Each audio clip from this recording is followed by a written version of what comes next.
One of my favorite cartoons ever is this one guy on the left in the beginning of the cartoon has his head down, his arms are folded, he looks really sad, and he's like, nobody cares. Nobody cares.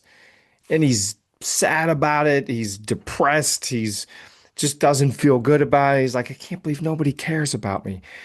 Then on the right is this different guy who looks like he's jumping for joy and celebrating intensely. And he's saying, nobody cares. Yes, yes. Almost like nobody cares. So I'm going to live the life that I want to live. Nobody gives a crap. That's how I see it. I hope that's how you see it. If you don't, maybe I can convince you otherwise over the next few minutes. Nobody gives a crap. Nobody. Most every human. Maybe your mom cares, maybe your spouse cares, but most humans are so into what they're doing. They have their own problems. Their child is sick. They're struggling at work. They're struggling with their health. They're in debt. There's so many things most people are going through. They don't care what is going on with you. By the way, I'm no different. Nobody cares what's going on with me either. I think most people listen to the podcast hopefully to get some value out of it, but it's not because I'm like they care about what I'm doing. You may care about what I'm doing, and thank you for that. But I think most tune in to get value out of it. They're like, what's he going to say that could potentially help me out? And that's why I do it. I want to add value. I hope every episode just hits you in a certain way that can help you take action. I want to share a story of how I realized this, and it was a few years ago. I went to a funeral of an acquaintance, I would say. It's a guy that I knew but wasn't very close with. We talked a few times a year. I liked the guy a lot.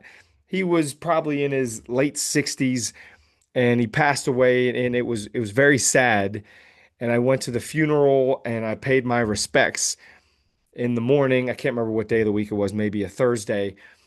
And then a few hours later, I gave a speech at a school and it went so good and I was energized. And I thought driving home from the speech, it hit me that I thought, I already forgot about this guy. I mean, he lived, let's say, 68 years on the planet. I knew him for almost 20, and then he passed, and I was so sad. 2 hours later, I'm on cloud nine because I gave a speech that was moving to these students. And the point that it really hit me was, is that not the truth? Think about it wherever you are in your life. If you haven't dealt with death yet, you will at some point. I'm sure most of you listening to this have been to a funeral and maybe it was somebody very close to you, which clearly that's painful, extremely painful. I would just submit to you that most of the time, if it's not a spouse or a very close family member or insanely close friend, and even if it is, a lot of times if it's a close friend, a couple months go by and you're living your life, right?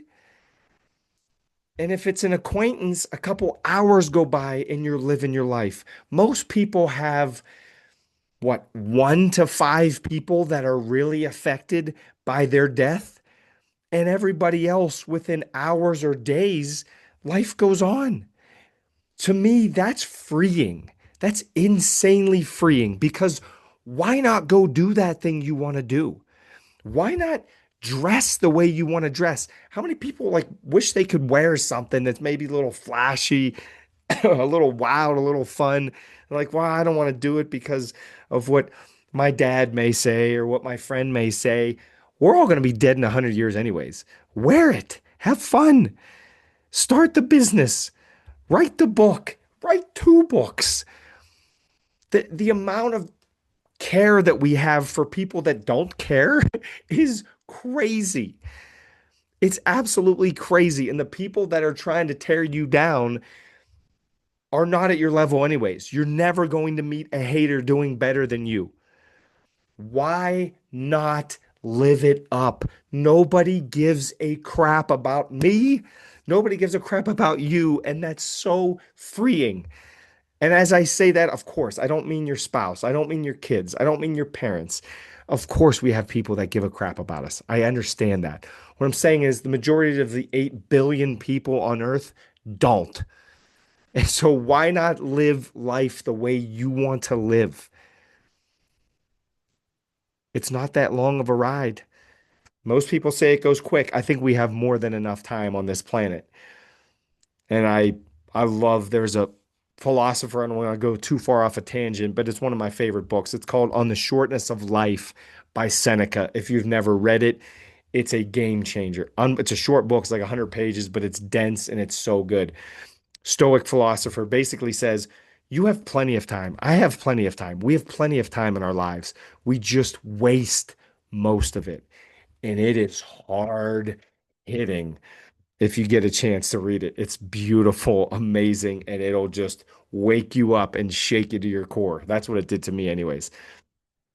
Bottom line is, what can you take away? What's the challenge? The challenge is, what's something that you've wanted to do that you've held yourself back because of a worry of the opinions of others?